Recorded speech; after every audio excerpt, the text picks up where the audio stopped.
দর্শক, রাজবাড়ীর দৌলুদিয়া ঘাট এলাকায় রয়েছেন সহকর্মী মেহেদী হাসান, তিনি যুক্ত হচ্ছেন আমাদের সঙ্গে।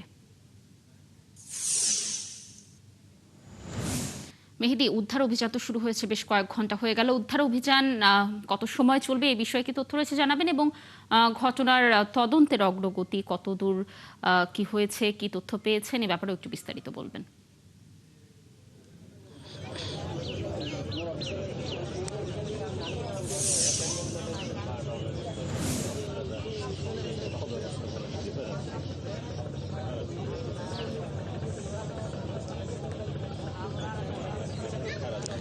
কানিজ, আমি ঠিক এই মুহূর্তে দাঁড়িয়ে আছি রাজবাড়ীর দৌলতদিয়া ৩ নম্বর ফেরিঘাট এলাকায়। যে দৌলতদিয়ার এই ঘাটটিতে যে বাস ডুবির ঘটনা, বাস দুর্ঘটনার ঘটনাটি ঘটেছে, সেই ঘটনা কিন্তু ২৬টি মরদেহ উদ্ধার হয়েছে।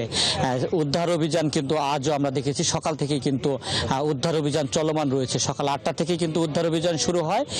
বেলা ১২টার সময় ডুবুরি দল আর বাংলাদেশ সেনাবাহিনীর বিআইডব্লিউটিএ এবং ফায়ার সার্ভিসের ৩টি ইউনিটের ডুবুরি দল তারা কিন্তু ঘটনাস্থলে পানির মধ্যে নেমে ডুবিয়ে কোথাও কোনো মরদেহ আছে কিনা তারা কিন্তু তল্লাশি চালিয়েছে। ১ ঘন্টা তল্লাশির পর নামাজের বিরতি ছিল, নামাজ শেষে আবারও উদ্ধার অভিযান শুরু হয়েছে।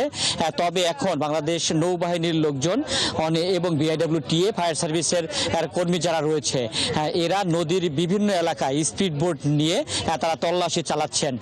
আশেপাশে ৩-৪ কিলোমিটার এলাকা জুড়ে খোঁজা হচ্ছে কোথাও কোনো মরদেহ আছে কিনা। যেহেতু ২৬ জনের মরদেহ পাওয়া গেছে, এই ঘটনায় কিন্তু রাজবাড়ীর বালিয়াকান্দির এক নারী দাবি করেছেন তার ভাই নিখোঁজ রয়েছে। সেই দাবির প্রেক্ষিতেই কিন্তু এখনো উদ্ধার অভিযান চলমান রয়েছে।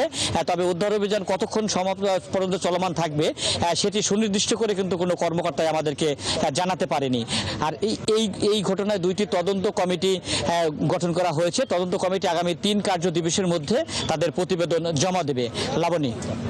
মেহেদী, ধন্যবাদ আমাদের সাথে যুক্ত থাকার জন্য। আপনি থাকুন সেখানে, নিশ্চয়ই আমরা এই ঘটনার আরও তথ্য আপনার মাধ্যমে পরবর্তী সংবাদ সংযোগগুলোতে দর্শকদেরকে জানাতে পারবো।